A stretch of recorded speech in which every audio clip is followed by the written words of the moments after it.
মোহাম্মতে বাবা 12,000 লোক ইমাম মুসলিমের হাতে হাত রেখে বায়াত গ্রহণ করেছিলেন। সুরে বলুন।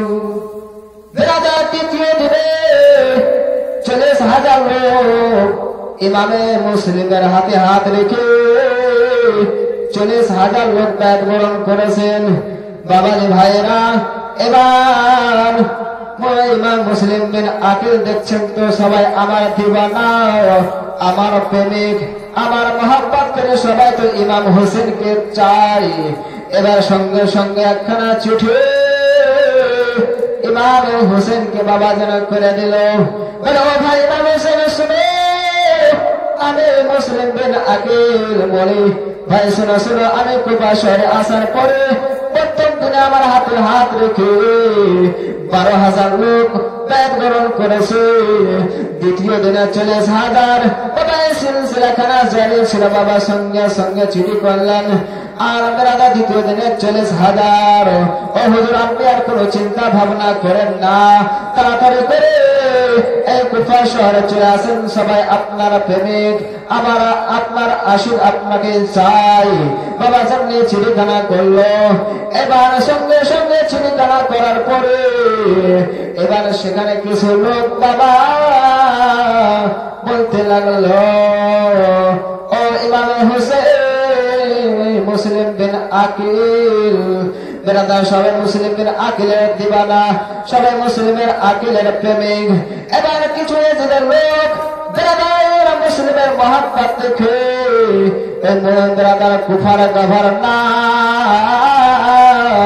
তার নাম ছিল বাবা নোমান বিন বাসির। কুফার গভর্নর নোমান বিন বাসির। সেই এজিদের কিছু লোক বলল, ও নোমান বিন বাসির, তুমি কি দেখতে পাও না? বলে, কেন? হযরত ইমাম মুসলিমের হাতে হাত রেখে বায়াত গ্রহণ করছেন, আর সবাই তারা ইমাম হোসেনের ইন্তজারে আছেন, আর আপনি কুফার গভর্নর কিছু তাদেরকে বলেন না? বেরাদার, আপনি এদেরকে ডাঁটেন না কেন? বেরাদার, এবার কুফার লোক নোমান বিন বাসির ওই সময় বলল ওই লোকদেরকে যে যারা আহলে বাইতের সঙ্গে মহব্বত করে না, বেরাদার, তাদের সঙ্গে আমিও মহব্বত করি না। জোরে বলুন। এবার মুসলিম ওই নোমান বিন বাসির যেমনি বাবা ইনকার করে দিলেন, এবার হযরতে ইয়াজিদের বেরাদার কিছু পক্ষের লোক সঙ্গে সঙ্গে একখানা চিঠি করল ইয়াজিদকে, ওই ইয়াজিদ শুনে আপনার কুফা শহরে যে গভর্নর নোমান বিন বাসির রয়েছে, কুফার লোকেরা সবাই বেরাদার ইমাম মুসলিমের দিওয়ানা, ইমাম মুসলিমকে মহব্বত করে প্রেম করে, এবং কি ইমাম হোসেন মুসলিমের হাতে হাত রেখে বায়াত গ্রহণ করেছে। এবার তারাই আবার হযরতে ইমাম হোসেনের ইন্তজারে আছেন, কিন্তু আপনার যে গভর্নর নোমান বিন বাসির রয়েছে সে তাদেরকে কিছুই বলেন না। ও ইয়াজিদ, আপনি আর দেরি করেন না। শয়তান ইয়াজিদ একখানা চিঠি করলো যে নোমান বিন বাসিরের দ্বারা কাজ হবে না, আপনি আরেকজন গভর্নরকে পাঠিয়ে দেন। এবার ইয়াজিদ একখানা চিঠি করলো বেরাদার, তার নাম ছিল ইবনে জিয়াদ। ইবনে জিয়াদকে চিঠি করলো, ও ইবনে জিয়াদ, শুনো, তুমি আর দেরি করো না, তাড়াতাড়ি করে কুফা শহরে চলে যাও। যাওয়ার পরে কুফা শহরে যে নোমান বিন বাসির যে গভর্নর আছে, আমার লেখা দেখিয়ে সেখান থেকে তিনাকে বের করে তুমি গিয়ে সিংহ সঙ্গে বসে যাও। এবার বেরাদার নোমান বিন বাসিরকে যেমনি এই চিঠিখানা করলো, সঙ্গে সঙ্গে বেরাদার ওই ইয়াজিদ ইবনে জিয়াদ সঙ্গে সঙ্গে বিরাদার বোরখা লাগিয়ে মুখে নিকাব লাগিয়ে আর চলে যাচ্ছেন বিরাদার কুফার দিকে মাগরিব এবং এশার মধ্য টাইমে। আর এদিকে কুফার লোক সবাই ইমামে হোসেনের ইন্তজারে আছেন। ওই সবাই ইবনে জিয়াদ ওই কুফা নগরে প্রবেশ করছেন, কুফা শহরে ঢুকে পড়েছে। আর ইমাম হোসেনের মোহাব্বতে তিনারা বসে আছেন। আর ইবনে জিয়াদকে দেখে এরা মনে করেছে হয়তো ইমাম মুসলিম চলে এসছেন, ইমামে মুসলিম চলে এসছেন। এবার কিন্তু তিনারা ইমাম হোসেন মনে করে বিরাদার তিনারা নারা লাগাতে লেগেছেন। কিন্তু বিরাদার ইবনে জিয়াদ খাবিস সে কিছু কথা বলার সঙ্গে সঙ্গে দারুল বিরাদার হাউসে ওই গভর্নর যেখানে বসেছিলেন বিরাদার নোমান বিন বাসির সেখানে চলে গেলেন। যাওয়ার পরে ইয়াজিদের বিরাদার শহীদ দেখিয়ে সেখান থেকে তিনাকে বিরাদার মাসুল করে দিলেন। সেখান থেকে বিরাদার তিনাকে সিংহাসন থেকে উঠিয়ে আর ইবনে জিয়াদ সেখানে বসে গেল। আর বসতে নাই, সঙ্গে সঙ্গে এলান করে দিলে কুফার লোকেরা শুনো, আজকে থেকে আমি হয়ে গেলাম তোমাদের খলিফা, আজকে থেকে তোমরা আমাকে মানবে, আমি যা কথা বলবো সমস্ত কথার অনুযায়ী চলবে। আজকে আমি তোমাদেরকে বলি, যারা ইমাম মুসলিমকে মহব্বত করো, যারা ইমাম হোসেনের কে ভালোবাসো, যেনারা বিরাদার যারা ইমাম মুসলিমের হাতে হাত রেখে বায়াত গ্রহণ করেছে, তাড়াতাড়ি করে ইমাম হোসেনের বায়াতকে ভেঙে দাও, না হলে তোমাদের গর্দানকে উড়া হবে, তোমাদের বাড়ি ঘরকে ভাঙা হবে। বিরাদার জন্য ইবনে জিয়াদ এই কথা এলান করলো। সঙ্গে সঙ্গে বিরাদার ইমামে মুসলিমের যারা সাথ দিয়েছিল সঙ্গে সঙ্গে এবার বায়াতকে ভাঙতে লাগলো, তারা ভয় পেয়ে গেল। বিরাদার হযরতে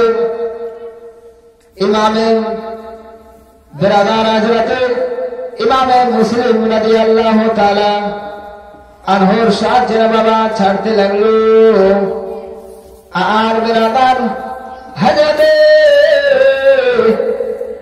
বিরাদার ইবনে জিয়াদ এলান করেছে, আর করতে নাই সঙ্গে সঙ্গে তারা বায়াত ভাঙতে লেগেছে। এবার এলান করে দিল ইমাম মুসলিম, যারা ইমাম মুসলিমকে জায়গা দিবে, বিরাদার যারা ইমাম হোসেনকে মহব্বত করবে তাদেরকে বিরাদার মারা হবে, তাদের গর্দনকে কাটা হবে, কেউ ইমাম মুসলিমকে জায়গা দিবে না। বাবা সঙ্গীত আকার বলি বিরাদার এবার চলে গেলেন।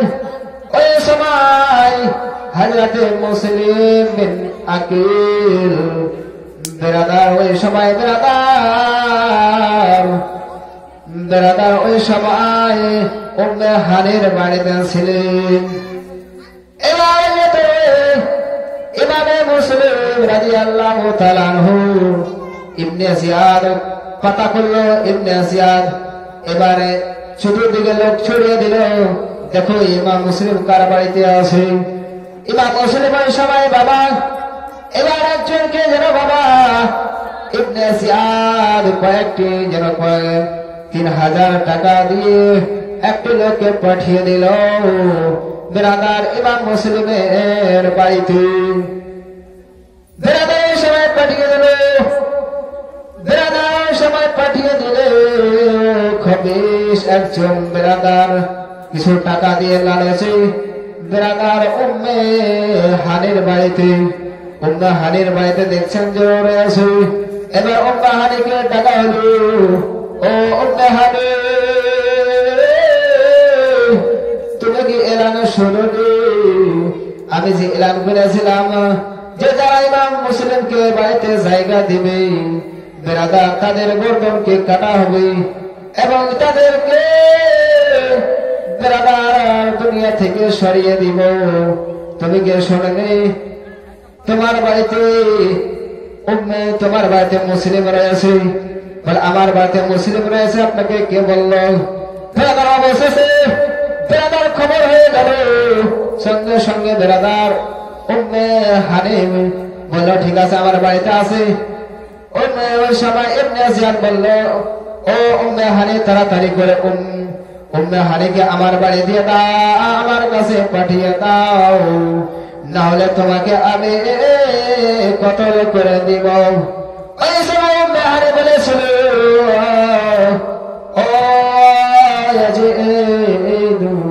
ও ইবনে জিয়াদের লোক শুনো, আমি উম্মে হানি নিজের জানকে দিতে চাই, কিন্তু আমার একজন মেহমান ইমামে মুসলিমকে আমি কখনো তোমার কাছে দিব না। উম্মে হানি কি বাবা যেন অবশেষে তেনাকে যেন শহীদ করে দিলেন। এবার শহীদ করে দিলেন। ইবনে হযরত মুসলিম বিন আকিল যখন শুনতে পেল যে আমাদের উম্মে হানিকে শহীদ করা দিল, আর এই কথা শুনতে নাই। এবার উম্মে হানি আর বাড়িতে থাকলো না, বেরিয়ে চলে আসলো। আসার পরে হযরত উম্মে হানির বাড়ি থেকে বেরিয়ে চলে আসলেন। আসার পরে দেখছেন যেন কুফার অনেক লোক, তাদেরকে কিছু মাশওয়ারা বলল। ওই কুফার লোকেরা শুনো শুনো, যখন আমি কুফা সরে আসলাম, আসার পরে তোমরা আমার দিওয়ানা হয়েছিলে, আমার হাতে হাত রেখে বাইর গ্রহণ করেছিলে, এখন আবার তোমাদেরকে পেয়ে গেল, আবার আমাকে মারার জন্য তোমরা তৈয়ার হয়ে গেছো, আবার আমাকে মারার জন্য তোমরা রেডি হয়ে গেছো। এবার বেরাদার কিছু লোক যেন হযরত ইমাম হোসেনের সঙ্গে মহব্বত করতে লাগলো। আবার ইবনে জিয়াদ তাদেরকে ধমকাল, আবার সাথ ছেড়ে দিল। হযরতে বেরাদার ইমাম মুসলিম রাদিয়াল্লাহু তাআলা আনহু এবার যেন দুই ছেলে মোহাম্মদ ইব্রাহিমকে যেন ওই কাদেশারির বাড়িতে রেখে দিয়ে আবার যেন সেখান থেকে চলতে লাগলো। যেতে যেতে বাবা অনেক রাত হয়ে গেছে। কোপা শহরে যেন বাবা একটিও যেন দরওয়াজা খোলা না। বাবা এখানে চলে যাচ্ছেন যেতে যেতে শেষ মুহূর্তে যেন একটা বাড়ি, বেরাদার একটি ঘর দেখা যায়, ঝুপড়ি। বেরাদার ওই বাড়ির মধ্যে যেন টিপ টিপ করে আলো জ্বলে জ্বলে বলুন। হযরত ইমাম মুসলিম সেখানে গিয়ে দাঁড়িয়ে গেলেন। দাঁড়ানোর পরে দেখছেন যেন একজন বুড়ি বৃদ্ধ মা ওই বাড়ির মধ্যে যেন বসে অপেক্ষা করেছে। ওই সময় মুসলিম বিন আকিল বললেন ও মা, আমি যেন তোমাকে দেখতে পেলাম, পাচ্ছি তুমি যেন বেরাদার এত রাতে যেন জেগে আছো, এতটা হেঁটে চলে আসলাম, একটা দরওয়াজা আমি দেখতে পেলাম না যে খোলা রয়েছে, কিন্তু তোমাকে দেখি যে তুমি এখানে বসে আছো, কারণ কি?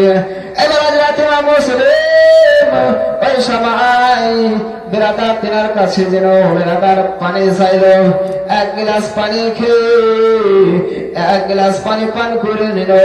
করার পরে ওই সময় ওই মহিলাটা যে বলল ও মেহমান শোনো, তুমি আমার কাছে এক গ্লাস পানি চাইলে আমি তোমাকে পানি দিয়ে দিলাম, কিন্তু তুমি আর দাঁড়িয়ে আছো কেন, যাও না? ওই সময় ইমাম মুসলিম বলে মা আমি কোথায় যাব মা? হযরত মুসলিম জল করে চোখ দিয়ে পানি বইতেছে। হযরত মুসলিমকে বলল, মুসলিমকে জিজ্ঞাসা করলেন ও ভাই, ও আমার বেটা বলো বলো তোমার নাম কি? বলে আমার নাম হলো মুসলিম বিন আকিল। এই সময় মেয়েটার নাম ছিল বাবা তোয়া। তোয়া তখন বলল হুজুর আসেন আমার বাড়িতে, আসেন আমার বাড়িতে আরাম করেন। ওই সময় মুসলিম বিন আকিল যেন তোয়ার বাড়িতে চলে গেলেন। যাওয়ার পরে বাবা ভিতরে চলে গেলেন একটি বিছানায়। বেরাদার বিছানা পেড়ে দিয়ে আরাম করতে দিলেন, বলে হুজুর এখানে আরাম করেন। এবার কিন্তু হযরত মুসলিম বিন আকিল আরাম করতেছেন। এবার দেখা যায় ওই তোয়াটা যেন বাবা বেড়াদার খাবার নিয়ে মুসলিম বিন আকিলের সামনে হাজির হয়ে গেল। বেটা খাবার খাও।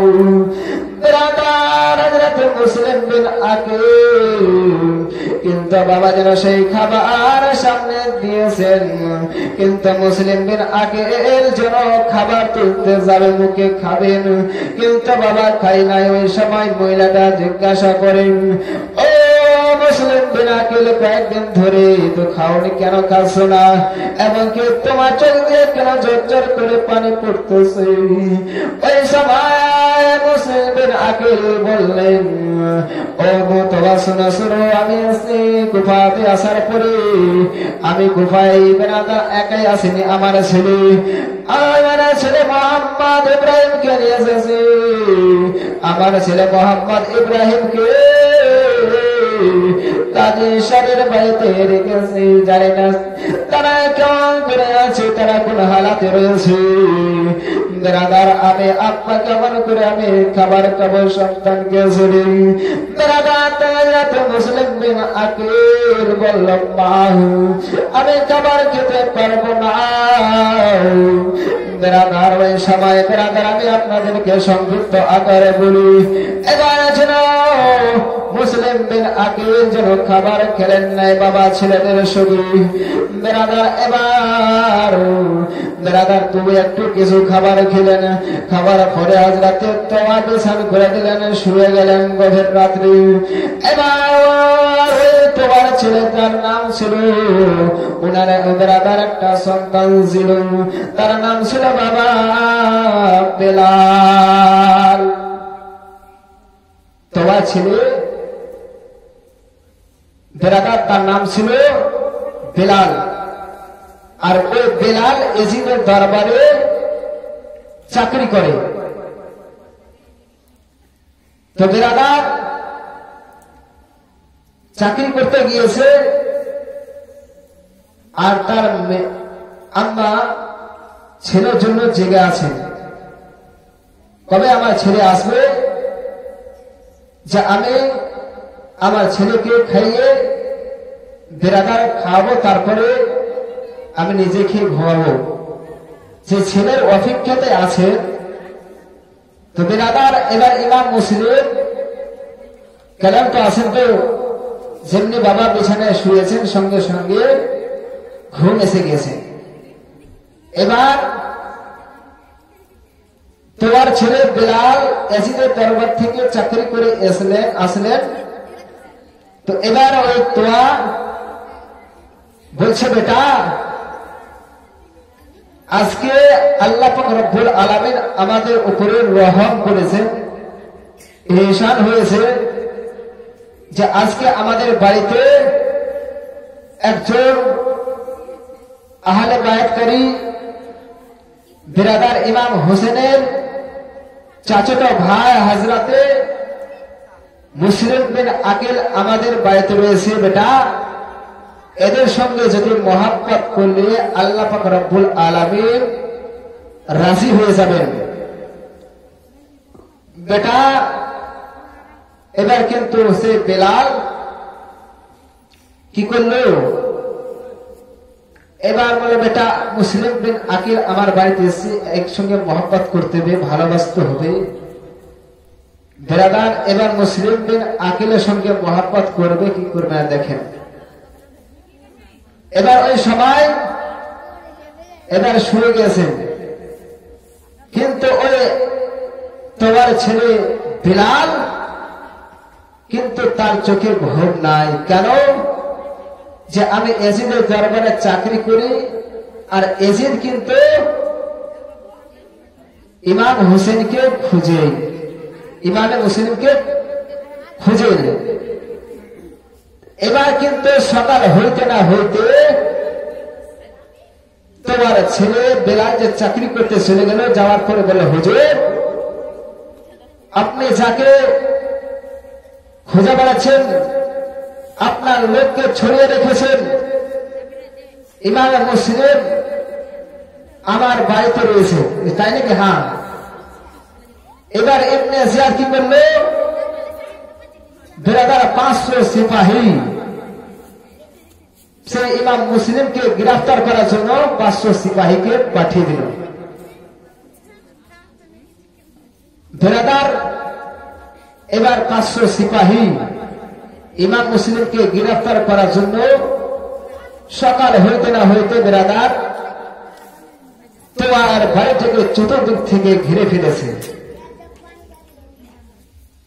হযরতে ইমামে মুসলিম রাদিয়াল্লাহু তাআলা আনহু ওই সময় তোমার বাড়িতে ছিলেন। তো সকাল হইতে না হইতে তোমার বাড়িটাকে ঘিরে ফেলেছে।